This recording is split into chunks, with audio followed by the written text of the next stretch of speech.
Ölümsüzlük. Gerçekten ölümsüz olmak ister misin? Hiç böyle bir şey düşündün mü hayatın boyunca? Ya ben ölmek istemiyorum. Hayatımın sonuna kadar yaşamak istiyorum. Bütün her şeyi görmek istiyorum dediğin bir zaman dilimi oldu mu? Belki oldu, belki de olmadı bilemiyorum. Ama şu bir gerçek ki herkes ölümü tadacak. Ve ölümle ilgili asıl ilginç olan şey ne biliyor musun? Hayatımızda en büyük olaylardan biri olmasına rağmen biz ölüm olayına asla şaşırmıyoruz. Onu çok normal bir şekilde karşılayabiliyoruz. Çünkü doğduğumuz günden itibaren etrafımızda devamlı ölüm görüyoruz ya da duyuyoruz. Büyüklerimiz ölüyor, dedemiz, annemiz, anneannemiz, babamız Allah uzun ömür versin eğer büyükleriniz ölmediyse. Haberlerde ölümler görüyoruz. Bunları duyuyoruz. Tarihteki o çok büyük imparatorların, padişahların, o generallerin öldüğünü biliyoruz. Bu yüzden bize ölüm doğal geliyor. Zaten Hazreti Adem'den günümüze kadar şu videoyu çektiğim şu dakikaya kadar tüm insanlık için ölüm çok normaldi. Ama ölüm ne kadar normal olursa olsun burada tuhaf bir durum var. Nedir o durum biliyor musun? Çünkü normal kabul ettiğimiz bu ölüm denilen olgu her zaman anlaşılmış bir şey değil. Anlaşılmamış bir şey esasında. Çünkü biz ölümü hiç sorgulamıyoruz. Ölümü sorgulayan var mı aramızda? Mesela bir hastalık çıktığında hemen nedenini araştırırız değil mi? Ya da yani vücudumuzda en ufak bir şey olduğunda, değişiklik hissettiğimizde belki de hemen doktora gidersiniz ya da doktora gitmiyorsanız bir resmini çekersiniz, ChatGPT'ye sorarsınız. Günümüzde çok ama çok ne oldu? Modern bir duruma geldi bu. Çok popüler bir hale oldu. Herkes artık ChatGPT'ye soruyor. ChatGPT benim şöyle şöyle bir rahatsızlığım var, şöyle şöyle olsa ne olur diye soruyor. Ama ne yapıyorsunuz? Araştırıyorsunuz. Ya da bir bina yıkıldığında o binanın neden yıkıldığına dair birçok araştırma yapılabiliyor. Sebebi bulunmaya çalışıyor. Bir uçak düştüğünde kara kutusuna bakılıyor, soruşturma açılıyor. Ama ölüm konusunda çoğumuz bunu yapmıyoruz. Ölümün neden var olduğunu değil, sadece gerçekleştiğini ve gerçekleşeceğini kabul ediyoruz. Belki de ölüm o kadar eski bir zamandan beri bizim içimizdeki bir bilgi misafiri ki artık onu sorgulamayı bıraktık. Onunla birlikte yaşamayı öğrendik ve normalleşti. Hepimiz ölümü tadacağız. Peki, normalleştiyse ölüm ve biz bunu hayatımıza soktuysak ve onunla birlikte yaşamayı da öğrendiysek her şey tamam. Ama ölüm ya normal değilse? İşte bu noktada biraz durup düşünmemiz gerekiyor. Çünkü bilinç dediğimiz bir şey var. Hepimizin bir bilinci var, değil mi? Ve bilincimizin içinde de doğduğumuz günden beri bütün düşüncelerimiz, hislerimiz, sevgilerimiz, sevdiklerimiz, hayallerimiz, her şey ama her şey bir anı olarak kaydediliyor. Ve ölüm geldiğinde ise bütün bunların hepsi son buluyor ve geçiyor, gidiyor, yok oluyor. Şimdi bu gerçekten normal mi? Tamam ölüm normal ama yaşadığımız her şeyin kaybolması, bütün anılarımızın silinmesi normal mi? Yoksa sadece biz buna alıştığımız için, normal kabul ettiğimiz için mi bu durum bize normal geliyor? Belki de o zaman sormamız gereken soru çok daha farklı. Belki de asıl soru ölümün varlığı değil, bizim ona neden bu kadar çabuk ve bu kadar iyi alıştığımızdır. İçimizde bir rahatsızlık olduğunu düşünün. Çok değişik bir rahatsızlık. Eğer ölüm gerçekten tamamen normal olsaydı, hani normal karşılıyoruz ya biz ölümü. Tamam normal karşıladığımızı söylüyoruz ama gerçekten normal olsaydı bu kadar çok kişi dünya üzerinde ölümden konuşulduğu zaman konuyu kapatmak istemezdi ya da konudan kaçmazdı. Neden? Ölüm haberleri duyduğumuzda bazı insanlar bu haberleri kaldıramıyor, kapatmak istiyor telefonu ya da haberlerden hemen uzaklaşmak istiyor. Sarsıyor bazı insanları. Neden sevdiklerimizi kaybetmek istemiyoruz? Belki de zihnimizin bir tarafı gerçekten ölümü kabul etmiş gibi görünse de başka bir tarafı hala ölüme itiraz ediyor. Bilmiyorum sizde durum nedir? Ama birçok kişi itiraz ediyor. Peki dünya üzerinde 8 milyar insan var diye düşünelim. Belki daha fazla bilmiyorum tam sayısını. Ve bu 8 milyar insana çıkıp da sorsak ölmek istiyor musun diye ölmek istemediklerinden bahsederler. Çok büyük bir çoğunluk ölmek istemediğinden bahseder. Çünkü yok olmak istemiyorlar. Belki de insanların en büyük korkularından biri ölüm değil, yok olmaktır. Bir gün düşünemeyecek olmak, bir gün hissedememek. Bir gün artık yine çıkıp da ben diyememek belki de ölüm korkusundan daha büyük korkuları. Ölüm korkusunun önemli bir kısmı aslında acı çekmekten değildir. Tamamen ortadan kaybolmaktan kaynaklanıyor olabilir. Ve bu çok büyük bir bilinmezlik. Tamam, ölüm yaşayıp da işte ölüme yakın deneyimler yaşayıp da gidip geldiğini söyleyen, bazı şeyler gördüğünü söyleyen insanlar var. Bir de şundan bahsetmek istiyorum. Bu konu hiçbir inanç sistemini sorgulamak, ölümden sonraki hayatın yok olduğunu ya da öldükten sonra hiçbir şey yaşanmayacak diye bir şeyleri sizlere aktarmaya çalıştığım bir video değil. Bu çok daha farklı bir şey anlatmak istiyorum sizlere. Mesela bakın, bilinmezlik, işte ölümden sonra ne olacağını bilmiyoruz.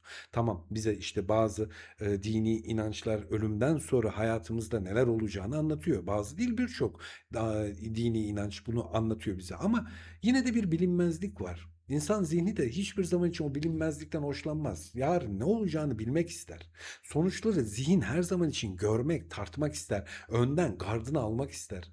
Ama ölüm olunca konu, işte o zaman insanın önünde, o zihnin önünde hiçbir tabelanın veya bir kapının olduğu bir yer gözükmüyor. Hiçbir ışık yok, net bir karanlık var. O yüzden zihin işte bu belirsizlikten çok fazla korkuyor. Bu yüzden insanlar ölüm konusunu duyduğunda konuşmak istemiyor ya da ölümle ilgili bir haber duyduğunda sarsılıyor veya rahatsız oluyor.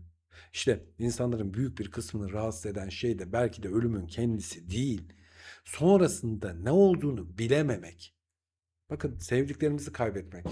Çoğu insan kendi ölümünden çok sevdiği insanların ölümünden etkilenir. Mesela ben de kendi ölümümden çok fazla etkilenmem. Hatta hani biraz önce dedim ya, 8 milyar insana sorsak ölmekten korkuyor musun diye, birçoğu ölmekten korktuğunu söyler. Ben asla ölmekten hiçbir zaman için korkmadım. 10-12 yıldır, 10-12 değil, 12-13 yıldır yapmış olduğum YouTube videolarının içerisinde beni birazcık olsun tanımışsınızdır diye de düşünüyorum. Belki de daha ilk defa bu videoyla beni tanıyan arkadaşlar da olacak aramızda.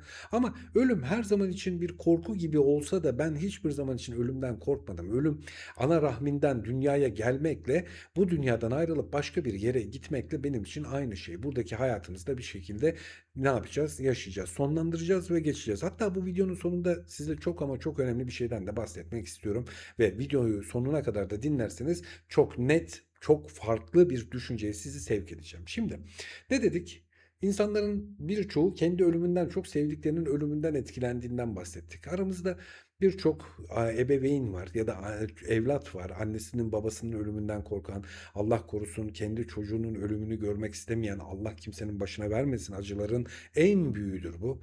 Ve etkileniyor. Doğru mu? Doğru. Çünkü ölüm bir kişinin yokluğu değil, aynı zamanda ilişkileri sonu erdiren bir durum olarak karşımıza çıkıyor. Yani dün olan bir kişi bir gün sonra hayatınızda olmadığı zaman onunla olan bütün ilişkiniz de sona geliyor, sona eriyor. Bir gün sevdiğin insanlarla konuşamayacağını düşünmek insana çok ağır geliyor olabilir. Mesela şimdi belki oturduğun odada, örnek kendinizi almayın ama düşünün. Oturduğun odada otururken yan odada anneniz, babanız, kardeşiniz var. İstediğiniz zaman gidip de onlarla iletişim kurma, konuşma şansına sahipsiniz. Ama bir gün ya o odada onlar olmayabilir, ya siz oturduğunuz odada ya da ben şu anda bu video yaptığım yerde olmayabilirim. Yarım kalan bir hayat bir anda pat diye gidebilir. Belki de işte ölmek istemememizin sebebi hayatı sevmemizdir. Hayatı seviyoruzdur belki de. Hayatımızın yarım kalmasını istemiyoruzdur. İlişkilerimizin yarım kalmasını, bir gün önce konuşabildiğimiz bir kişiyle bir daha konuşamamanın korkusundan dolayı belki de ölümden korkuyoruzdur. Mesela hayatınızda belki gitmek istediğiniz yerler vardır. Belli başlı planlarınız vardır. Görmek istediğiniz yerler, yapmak istediğiniz şeyler vardır.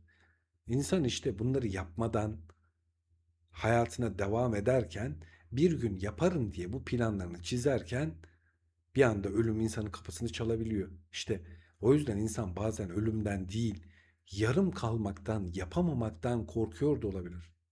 Peki, ölüm olmasaydı ne olurdu? Sonsuz bir yaşam. Düşünsene. Gerçekten sonsuza kadar yaşayacaksın. Güzel bir şey gibi geliyor değil mi? Esasında sonsuz yaşam güzel bir şey değil. Bak düşünsene. Önünde sonsuz bir yaşam var. Yarın ne yaparsın? Bak, yarın ne yaparsın? Düşün gerçekten. Sonsuz bir yaşam var.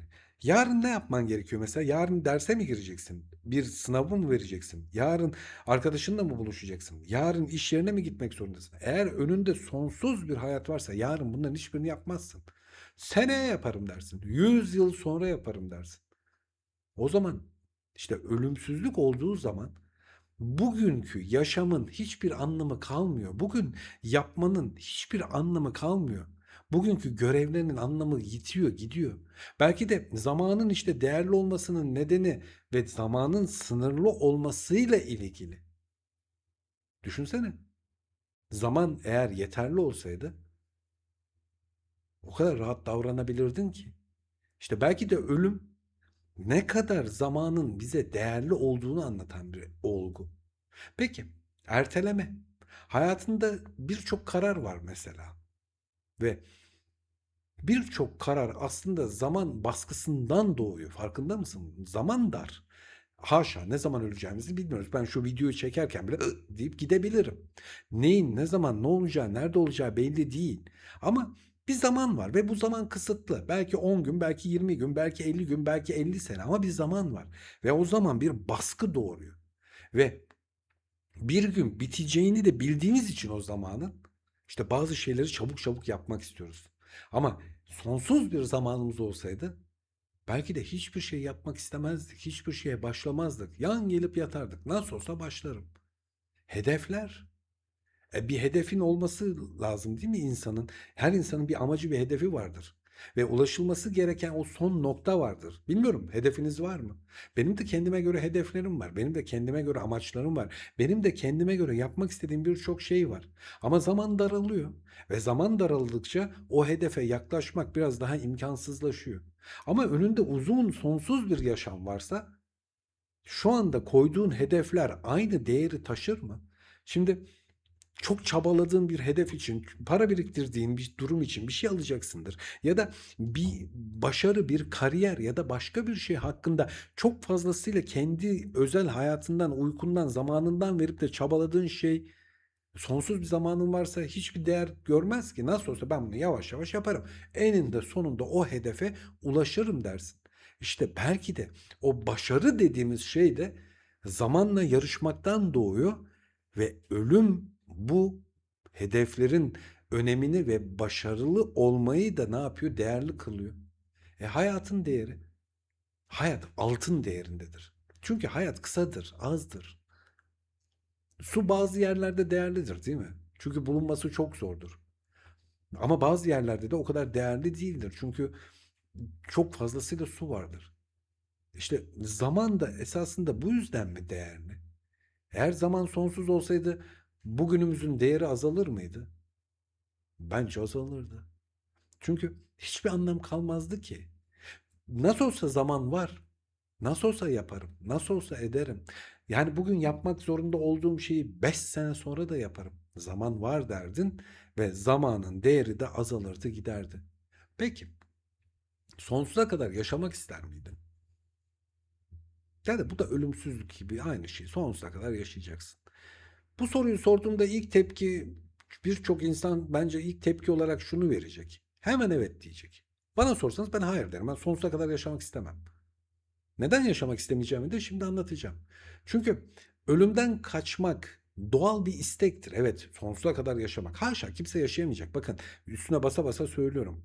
Ama sonsuza kadar yaşamayı istemek çok ölümden kaçmak gibi bir doğal istek olarak gözükebiliyor. Ama soru biraz daha derinleşince İçinin içerisine biraz daha girince işler çok fazlasıyla değişmeye başlıyor. Bak ilk etapta sonsuza kadar yaşamak ister misin? Evet isterim. Ama biraz derinleştireyim bakayım. 100 yıl sonra, bir asır sonra, bir asır yaşadın. Dünya büyük ihtimalle ne yapacak? Tamamen farklı bir hale bürünecek. Teknoloji değişecek, insanlar değişecek. Belki de bildiğin yani bugün günümüzde bildiğin birçok şey tarihe karışacak gidecek. 500 yıl sonra bak hala yaşıyorsun. Sonsuza kadar yaşayacaksın. İşte 500 yıl dediğim vakit iş biraz daha zorlaşıyor. Çünkü sen yaşamaya devam ederken tanıdığın herkes gitmiş olacak. Yeni nesiller gelecek, yeni şehirler kurulacak. Belki de dünya terk edilecek, başka koloniler, başka gezegenlere gidilecek. Teknoloji fazlasıyla değişecek. Yeni insanlar tanıyacaksın ama o insanlara ayak uyduramayacaksın. Eskiyi bildiğin için yeniyle devamlı kıyaslayacaksın. Ve sen hala eski hayatının içinde bile olabilirsin.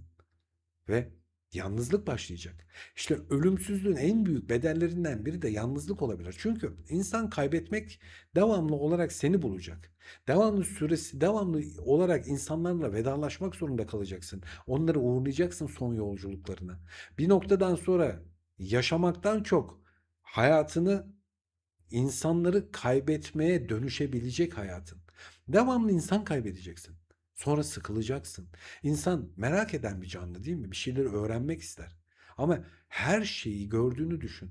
Her yere gittin, her şeyi öğrendin. Bütün kitapları okudun, bütün filmleri seyrettin. Bütün her şeye sahip oldun. En iyi arabaya bindin, en iyi evde yaşadın. Çünkü sonsuza kadar yaşıyorsun.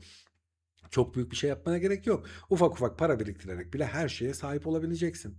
Ve her şeyi öğrendiğin için, her şeyi gördüğün, her şeyin yaşadığın için bir gün sabah seni yataktan kaldıracak bir amacın olmayacak. Ve bu amacın olmadığında da ne olacak?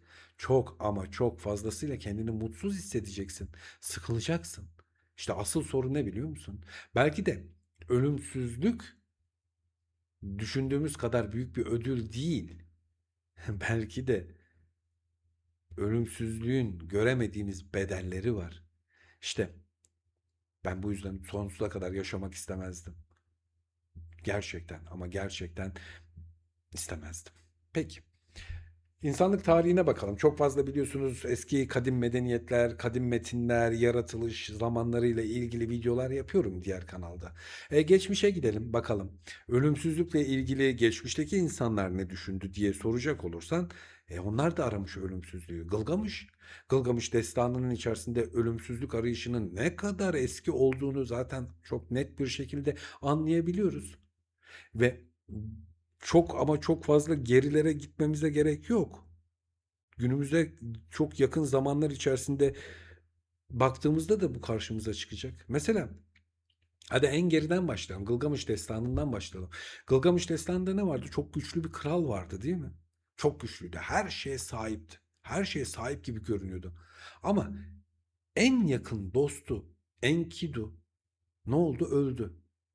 Ve en yakın dostu Enkidu ölünce ilk kez kendi ölümünü fark etti kral. İşte hikaye burada değişti. Çünkü artık aklında tek bir soru vardı o kralın. Ben de ölecek miyim? Ve onun ardından da ne yapıyor? Ölümsüzlüğü aramaya başlıyor. Bak bu bana çok ilginç geliyor. Çünkü 4000 yıl önce sorulan soru ile bugün sorduğumuz soru hep aynı. Çin imparatorları gel tarihte biraz daha yakına. Tarih boyunca birçok hükümdar dünyanın en güçlü insanları arasında yer aldı mı? Aldı. Orduları var mıydı? Vardı. Sarayları var mıydı? Vardı. Servetleri var mıydı? Vardı. Ama ölüm karşısında onlar da çaresizdi. Çin imparatorlukları bazıları ne yaptı?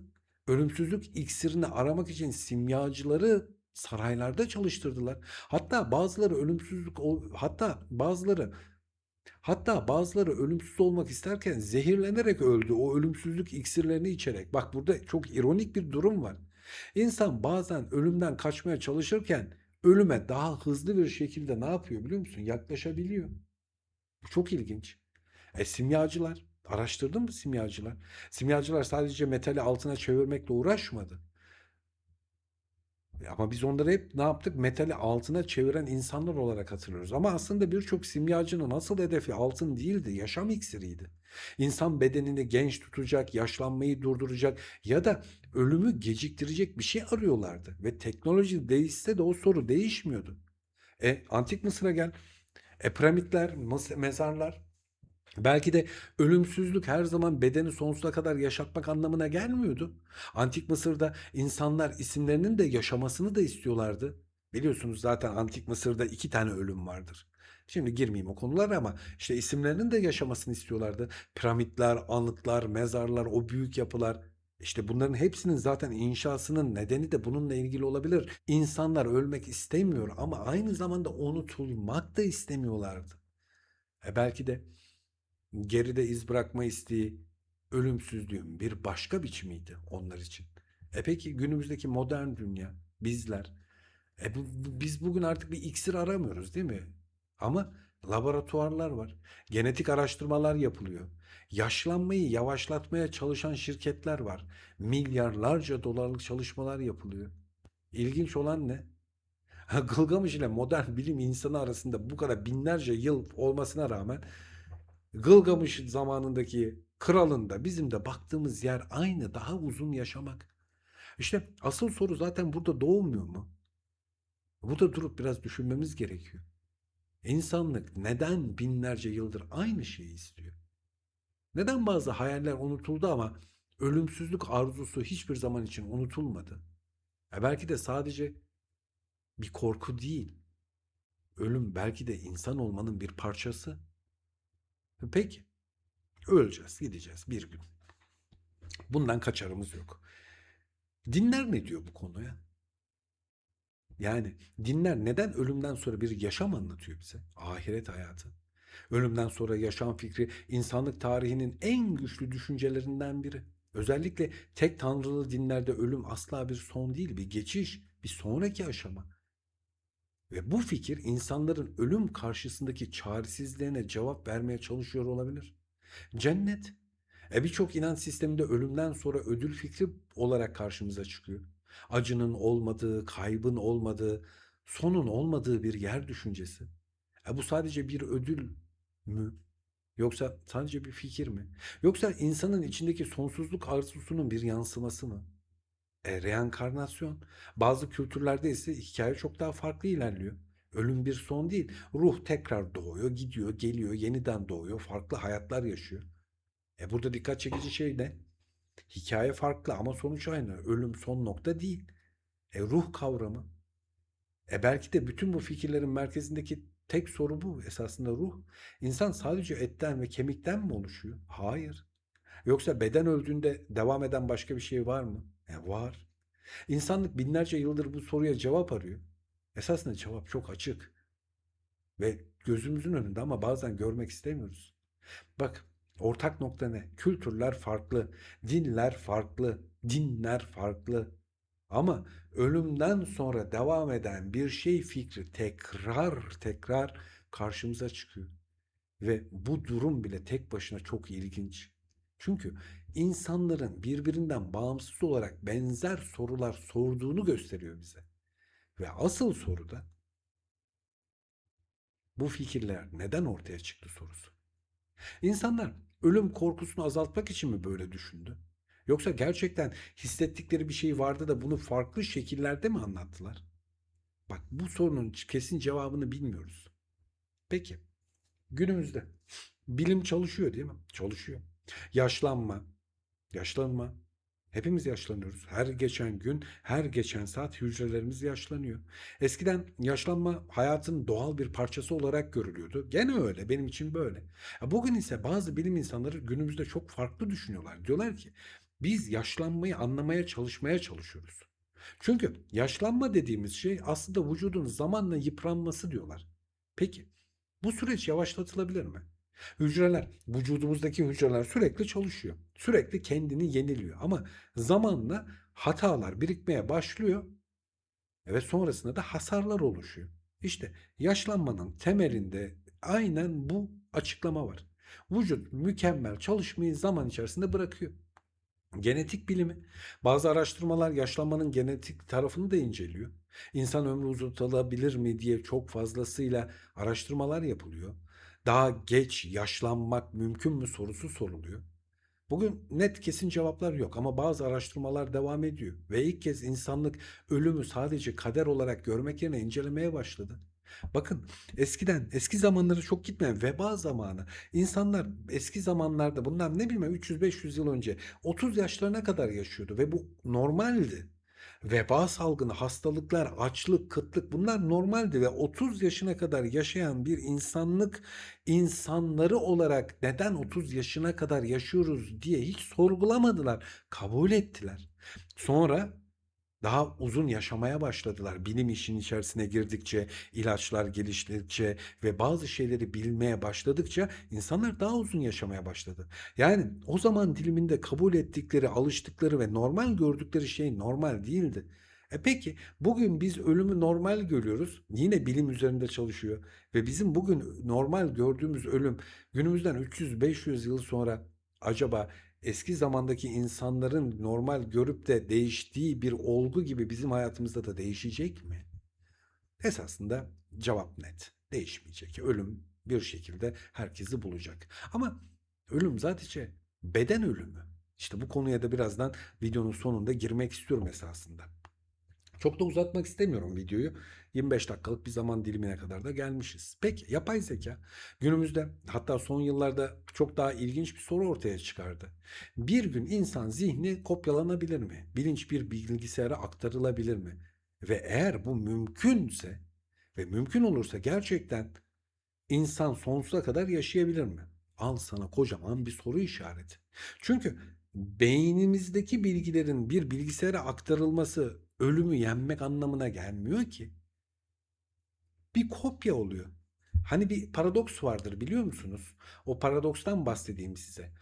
Bir gemi var. Gemi zaman içerisinde devamlı eskiyor. Ve eskiyen geminin, tahta ve ahşap bir gemi, eskiyen bütün parçalar zaman içerisinde aynı şekilde değiştirmeye başlanıyor. Yani çürüyen parçalar çıkartılıyor, yeni tahta parçalar konuyor. Ve belli bir zaman sonra geminin gerçek ilk yapımındaki bütün tahtalar çürüdüğü için bütün tahtaları değişmiş oluyor. Şimdi bu gemi yeni bir gemi mi yoksa eski gemi mi? İşte kopyalanan insan zihni de yeni bir insan mı, bir kopya mı, yoksa gerçek insan mı? Bana kalırsa kopya. Benim bir kopyam, beynimi kopyalamış. Ondan sonra oradaki bütün bilgiler bir şekilde saklı duruyor. İşte bilim, günümüzdeki bilim de bunu ne yapıyor biliyor musunuz? Yavaş yavaş felsefeyle buluşturmaya çalışıyor. Peki, gelecekte insanlar sizce 120 yıl, 150 yıl, 200 yıl yaşayacak mı? Belki de daha fazla. Ne düşünüyorsunuz? Bence yaşayacak. Evet, insanlar 150 yıl, 200 yıl yaşayacak. Ama ölümsüzlük yok. Yaşayacak. Ama asıl mesele ne biliyor musun? Sadece uzun yaşamak değil asıl mesele. Anlamlı yaşamak esasında. Ve anlamlı yaşam sorusuna bilim insanı uzun yaşatarak cevap veremeyebilir. Çünkü anlamlı yaşamak önemli. Peki 120 yıl, 150 yıl anlamlı yaşayabilecek miyiz? Yoksa uzun yaşadıkça hayatımızın anlamını mı kaybedeceğiz?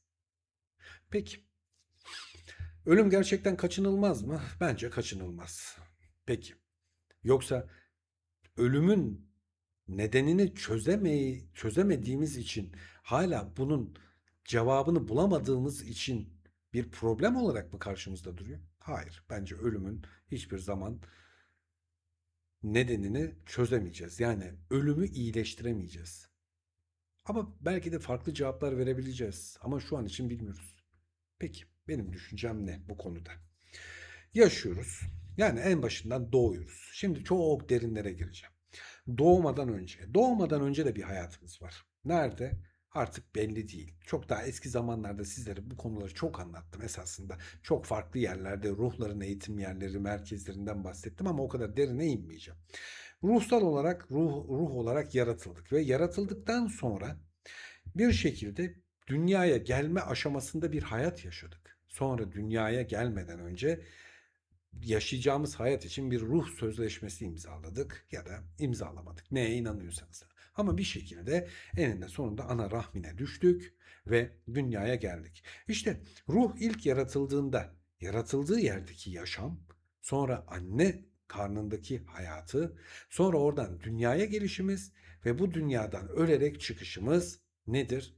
Farklı farklı hayatlar. Evet, öldükten sonra bir de işin içerisine reenkarnasyon girerse çok daha farklı yere gider. Peki, size şöyle bir şeyden bahsetsem ne düşünürsünüz? Esasında bunu bahsedip bahsetmemek konusunda da çok fazla ikileme düşmüyor değilim.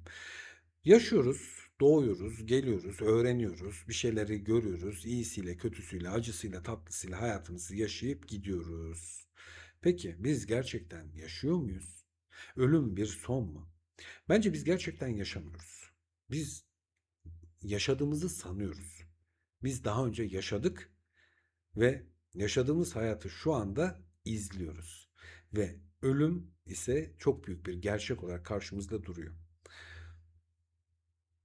Bu konu çok derin yerlere gidecek. Belki şu anda anlatmam istediğim bu konuyu anlatırsam bugüne kadar bu konularla hiç ilgilenmemiş genç bir zihin bunu duyup da çok daha farklı yerlere çekebilir diye inanın anlatmama kararını şu anda aldım bunu. Ama şunu söyleyebilirim. Ölüm bir son değil. Ölümden korkmamamız gerekiyor. Ölüm yeni bir başlangıç. Çok, çok daha uzun, çok daha güzel bir hayatın bence başlangıcı. Hep yaşıyoruz yani hayatları ve her yaşadığımız hayatı bir şey katıyor bizlere ve bu bilgi ya da tecrübe ya da öğrenmemiz gereken, vermemiz gereken sınavı verip bir sonraki üst kademeye çıka çıka eninde sonunda gitmemiz gereken yere. Artık siz ona cennet dersiniz, artık siz ona yaradan dersiniz, artık siz ona hiçbir şey yok, karanlık dersiniz. Ne derseniz deyin, artık sizin inancınıza kalmış. Yaradana ulaşmak benim düşüncem. Üstüne koya koya hayatlar yaşaya üst diye çıkacağız ve gideceğiz. O yüzden ölüm gerçekten yaşanması gereken bir durum. O yüzden ölümü yaşamak zorundayız. Bugün elimden geldiğince size ölümle hakkında bazı şeyler anlatmaya çalıştım. Daha sonraki günlerde çok daha farklı konularla ilgili videolar da sizlere yapacağım. Çok daha derin konular da olacak, çok daha yüzeysel konular da olacak ve bu kanalda sizlere kendi düşüncelerimden bahsedeceğim. Ve inşallah da sizlere bir şey katabilir bu videolar. Kendim olacağım ve kendim aklıma geldiği gibi bu kanalda konuşacağım. O yüzden bir sonraki videoda görüşünceye dek ölümü çok düşünme, canını sıkma. Çünkü biliyorum insanın aklına bir kere düştüğü vakit ölüm, o karanlık hissi kolay kolay çıkmıyor insanın aklından. Ama dediğim gibi ölüm bir son değil ama yaşamak zorunda olduğumuz hayatın bir gerçeği. Allah'a emanetsin. Bir sonraki videoda görüşmek dileğimle.